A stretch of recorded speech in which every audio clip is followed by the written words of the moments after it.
दोस्तों, cheating and forgery जैसे अपराधों में जिसमें कि धोखाधड़ी किसी के साथ हो जाए, जालसाजी हो जाती है किसी के साथ, या फिर कोई कर रहा है किसी के साथ धोखाधड़ी या जालसाजी, ऐसे जो अपराध होते हैं, हालांकि देखा जाए इनमें जो पनिशमेंट का प्रावधान है वो इम्प्रिजनमेंट ऑफ लाइफ तक का है, मतलब कि ताउम्र, मतलब उम्र कैद तक का प्रावधान है ऐसे मामलों में। बट अक्सर ऐसा देखा गया है कि मान लीजिए आपके साथ कोई अगर धोखाधड़ी होती है तो उन मामलों में पुलिस अक्सर सिर्फ और सिर्फ 420 में ही उस मामले को निपटा देती है, जबकि ऐसे केसेस के अंदर फॉर्जरी भी आसानी से देखा जा सकता है। अगर पुलिस ने किसी भी तरह से मिली भगत करके सिर्फ केस को हल्का बना दिया, 420 के आधार पर केस को तैयार कर दिया, और जबकि उसके अंदर 467, 468 जैसे और भी संगीन जो धाराएं हैं वो ऐड होनी चाहिए थी पर ऐड हुई नहीं, आप उन्हें कैसे ऐड ऑन करवाओगे? या फिर आप पर कोई भी केस लग गया है जिसके अंदर 467 या 468 जैसी संगीन धाराएं लगी हैं, कैसे आप उनको हटवाओगे? मैं आज अपनी इस वीडियो के माध्यम से आपको बताऊंगा कि चीटिंग एंड फोर्जरी जैसे केसेस में कैसे आप निपटेंगे, या फिर आप अगर झूठे किसी केस में जेल चले गए हैं कैसे आप बेल लेंगे, या फिर कैसे उस केस से आपका निपटारा होगा, कैसे छुटकारा आप पाओगे। इन सब चीजों के बारे में आज बताऊंगा अपनी इस वीडियो में। ज्यादा कुछ जानने के लिए चीटिंग एंड फोर्जरी जैसे केसेस के बारे में दोस्तों बने रहिए हमारे इस वीडियो के साथ। जैसा कि आप सभी जानते हैं, हम चीटिंग एंड फोर्जरी जैसे संगीन केसेस पर डिस्कस करते हैं अपने इस चैनल पर और आपको बताते हैं आपके कानूनी अधिकार। अगर आपका भी नाम आया है किसी भी तरह के चीटिंग या फोर्जरी जैसे संगीन केसेस में, तो हो सकता है कि ये वीडियो आपके बहुत काम का हो, इसलिए वीडियो को अंत तक पूरा देखें। दोस्तों, जब भी कोई मुकदमा दर्ज होता है, मान लीजिए कि पुलिस स्टेशन आप जाते हैं और बोलते हैं कि मेरे साथ एक चीटिंग हुई है, किसी व्यक्ति ने मुझसे पैसा लिया और मेरे नाम प्रॉपर्टी की, या फिर सेल एग्रीमेंट किया पर बाद में प्रॉपर्टी मुझे नहीं दी, या फिर ऐसा भी हो सकता है किसी भी व्यक्ति ने फॉर्ज डॉक्यूमेंट करके आपकी प्रॉपर्टी हथिया ली हो, या ऐसा हो सकता है फॉर्ज डॉक्यूमेंट के साथ फर्जी अकाउंट खुलवाए गए हो और आपके साथ जालसाजी कर दी गई हो। बहुत तरह के दोस्तों मामले होते हैं अलग अलग, जैसे चेक बाउंसिंग का मामला होता है, किसी भी तरह चीटिंग करके आपको एक फर्जी चेक दे दिया गया या फिर चेक दे दिया गया। आजकल तो क्लोन चेक के मामले भी सामने आते हैं। इन सभी मामलों में अगर नॉर्मल रूप से देखा जाए तो चीटिंग और फोर्जरी की जो धाराएं होती हैं, जैसे कि 420, 467, 468, 471, 120B जैसी जो धाराएं हैं, इनके तहत मामला दर्ज होता है। ऐसे मामलों को कैसे आप निपटोगे? दोस्तों, निपटने से पहले आप ये समझिए कि मान लीजिए कि आप कंप्लेनेंट हैं, आप गए पुलिस स्टेशन में, आपने कंप्लेंट दी कि मेरे साथ चीटिंग हुई है, फॉर्जरी भी हुई है, क्योंकि आपको नॉलेज नहीं थी, क्योंकि आपको जानकारी नहीं थी। इसीलिए जब आपका मुकदमा दर्ज हुआ तो वो सिर्फ और सिर्फ 420 का बनाकर मुकदमा दर्ज कर दिया गया और 420 की एफआईआर एक लॉन्च कर दी गई। पर 420 में सीधे तरीके से किसी भी व्यक्ति को अरेस्ट नहीं किया जाता है, वहां पर एक 41A का नोटिस दिया जाता है, वहीं से उस व्यक्ति के निकलने के बहुत सारे रास्ते बन जाते हैं। आपको इन चीजों को बिल्कुल ध्यान में रखना चाहिए, और यह भी ध्यान में रखना चाहिए कि आपके ऊपर अगर कोई मुकदमा हुआ जिसके अंदर की 467 या 468 नहीं लगनी चाहिए थी पर लग गई, तो ऐसे मामलों में आपको क्वेश्चनिंग के लिए जाना चाहिए। आपको एफआईआर को क्वेश्चन कराने की बात जरूर करनी चाहिए, अपने वकील साहब का सहारा उसमें लेना चाहिए। अगर आप क्वेश्चनिंग के लिए जाओगे और एफआईआर अगर क्वेश्चन हो जाती है तो मान लीजिए कि आपका केस ही खत्म हो गया, केस वो चलेगा ही नहीं। 482 CRPC the code of criminal procedure 1973 का जो एक्ट है वो बोलता है कि जिसके अंदर की इनहेरेंट पावर्स है हाई कोर्ट को, जो आपकी एफआईआर को क्वेश्चन कर सकते हैं अगर ऐसा कोई मामला बनता है। जो मामला नहीं बनना चाहिए, मैं आपको बता रहा हूं कि आपको सीधा क्वेश्चन के लिए जाना चाहिए, ना कि पहले बेल लेनी चाहिए, ना कि पहले आपको एंटीसिपेटरी बेल लगानी चाहिए। ये गलतियां आप अक्सर कर देते हैं। और अगर आपने मान लीजिए गलती कर भी दी, आप एंटीसिपेटरी बेल लगा भी रहे हो, बेल आपकी खारिज हो गई है, हालांकि पहले ही अगर आप अच्छे से अपनी जिरह करते हो, आपके वकील साहब अच्छे से आपके केस को प्रेजेंट करते हैं, तो मेरा मानना है वहीं बेल भी आपको मिलेगी और साथ ही 482 में जाने के लिए आपके रास्ते आसानी से खुल जाएंगे। अब ये क्या बोलता है चीटिंग एंड फोर्जरी के जो प्रावधान है, क्या बोलता है ये पूरा एक्ट और किस तरह से केस चलते हैं? सबसे पहले दोस्तों आप समझिए 120B को। 120B क्या बोलता है? पनिशमेंट ऑफ क्रिमिनल कॉन्स्पिरेसी, मतलब कि षड्यंत्र किसी भी तरह से आपने किया जिसके अंदर की 2 या 2 से ज्यादा लोग थे, षड्यंत्र करके किसी को भी आपने ठगा वहां पर फर्जी डॉक्यूमेंट्स दिए या किसी भी तरह फर्जी कमिटमेंट्स किए या फिर ऑनलाइन फ्रॉड हुआ या फिर यह भी हो सकता है कि ऑनलाइन किसी भी तरह की जो आईडीज होती हैं छेड़छाड़ की, तो वह 468 लग जाता है। डॉक्यूमेंट आपने कोई भी दिए फर्जी बनाकर या उसमें एडिटिंग करके दिया तो 467 लग जाता है। पर 120B भी कम खतरनाक दोस्तों नहीं होता है। इसमें अगर आप पढ़ते हो तो जो एक्ट की लैंग्वेज बोलती है वो लैंग्वेज बोलती है कि इसमें पनिशेबल विथ डेथ तक का प्रावधान है, इम्प्रिजनमेंट फॉर लाइफ तक का प्रावधान है, उम्र कैद भी हो सकती है इसके अंदर, इसमें 2 साल का भी हो सकती है सजा या फिर उसको अपग्रेड करके फाइन भी ले जा सकता है। ऐसे कई सारे प्रावधान इसमें देखने को आपको मिलते हैं। चलिए दोस्तों, ये तो अभी बात थी कि हमने 120B को आपको बताया। अक्सर आपको देखने को मिल जाएगा जब भी कभी चीटिंग या फॉर्जरी जैसे मामले आपके सामने आते हैं। 420 को आप समझ लीजिए, आपने सुना होगा नॉर्मल जो लैंग्वेज में हम लोग बोलते हैं कि वो व्यक्ति बहुत ही 420 है। हालांकि मैंने 420 पर और 417 क्या बोलता है दोनों ही चीटिंग को आपको बताते हैं पनिशमेंट के बारे में।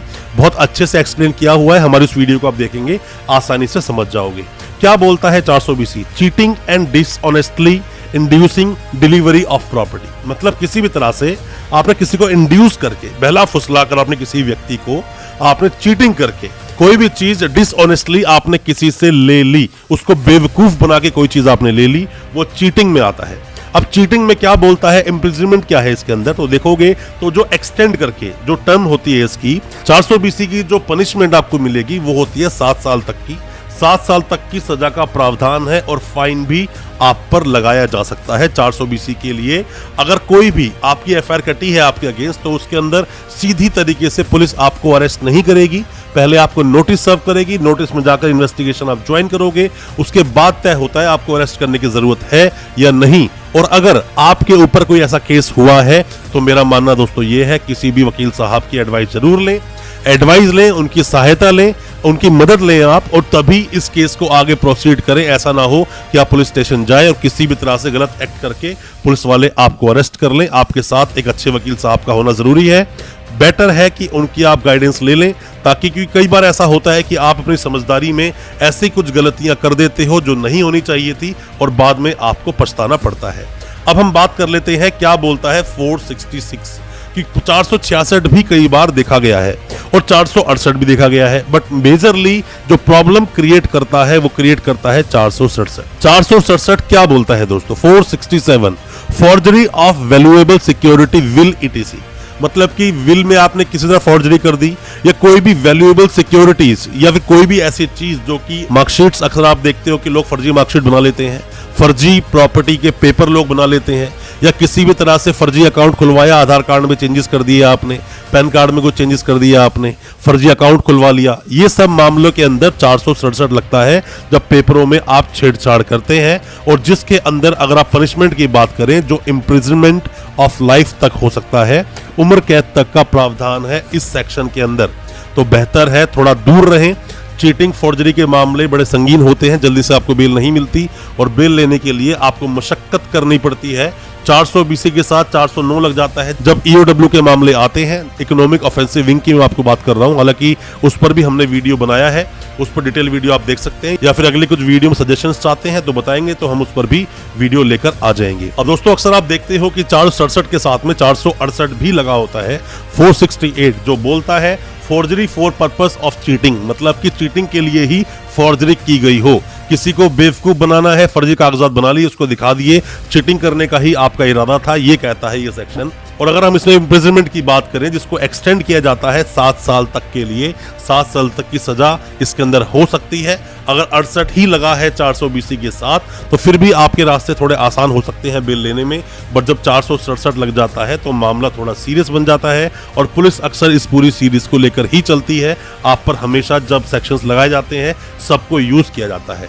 अब एक जगह और आता है सेक्शन 471, आपने अक्सर एफआईआर में देखा होगा। अभी क्या बोलता है सेक्शन 471, यूजिंग एज जेन्युइन, मतलब कोई भी फॉर्ज डॉक्यूमेंट आपने जेन्युइन की तरह यूज किए, डॉक्यूमेंट और इलेक्ट्रिक रिकॉर्ड या कोई भी इलेक्ट्रॉनिक रिकॉर्ड हो सकते हैं, डॉक्यूमेंट हो सकते हैं, जेन्युइन की तरह अगर आपने यूज किए हैं तो इसमें भी आपको पनिशमेंट मिलेगी।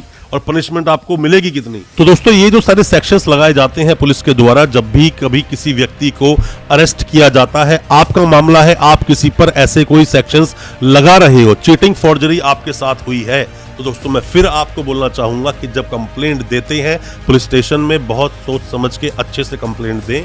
ऐसा ना हो कंप्लेंट इतनी पुअर तरीके से आप ड्राफ्ट कर लें या बना लें कि कंप्लेंट देने के बाद वो अरेस्ट भी व्यक्ति ना हो और आपका पैसा, लाखों करोड़ों की संपत्ति हो सकती है, वो पैसा पूरी जिंदगी जो आपने कमाया वो कुछ ही मिनटों में कोई इंसान आपसे चीटिंग करके पूरा पैसा छीन सकता है। उसे कब्जे में गया हुआ पैसा जल्दी से मिलेगा नहीं। और आप सोचो कि केस चलेगा, एक बार किसी की बेल हो गई तो केस लंबा चलेगा दोस्तों, 5 साल 10 साल चल सकता है। और अगर किसी में कन्विक्शन हो भी गया तो वो हाई कोर्ट चले जाएंगे, हाई कोर्ट से भी अगर अपील मंजूर नहीं, सुप्रीम कोर्ट चले जाएंगे। केस सालों साल चलता है। बेहतर है जब आप किसी पर केस करते हैं बड़े स्ट्रांगली उस केस को प्रेजेंट कीजिए और आप पर कोई फेक केस अगर हो गया है जल्द से जल्द 482 सीआरपीसी में जाइए, क्वेश्चन के लिए जाइए। अगर आपके पास एविडेंसेस हैं, एविडेंसेस नहीं है, फिर भी आपका नाम आ गया, पुलिस ने आपको अरेस्ट कर लिया है, तो भी आप जाकर अपने अगर प्रूफ, कुछ भी अगर प्रूफ आपके पास है आप दिखाएंगे, आसानी से बेल हो जाएगी। जैसे हम लोग चीटिंग एंड फॉर्जरी पर कई सारी वीडियोस लेकर आए हैं और आपको बहुत सारे आपके अधिकार बताए हैं।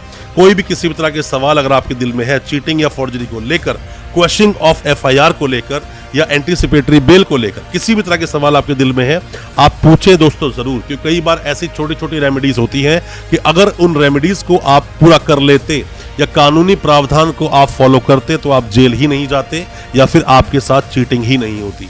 आपके साथ चीटिंग हुई है तो भी आप कमेंट बॉक्स में अपने सवाल पूछें, या आपका किसी भी तरह से किसी फर्जी केस में नाम आया है और ये सेक्शंस आप पर लगे हैं तो भी कमेंट बॉक्स में अपने सवाल पूछिए। हो सकता है उन सवालों का जवाब आपको सटीक तरीके से हमारी तरफ से मिल सके और उन मामलों से आप आसानी से निकल सके। किस टॉपिक पर आप नेक्स्ट वीडियो चाहते हो, क्या जानकारी आप लेना चाहते हो, आप जरूर बताएं, हमें इंतजार रहेगा। और हमारी वीडियो को ज्यादा से ज्यादा अपने दोस्तों, परिजन, परिवार में शेयर करें ताकि वो भी अपने आप को कानूनी जानकार बना सके। अच्छा लगा आज का वीडियो, हमारे चैनल को सब्सक्राइब करना बिल्कुल ना भूलें, साथ में लगा बेल आइकन जरूर दबा दें ताकि इसी तरह की लीगल अवेयरनेस की वीडियोस दोस्तों आप तक पहुंच सके सबसे पहले। बहुत बहुत शुक्रिया दोस्तों, धन्यवाद हमारे इस वीडियो के साथ बने रहने के लिए।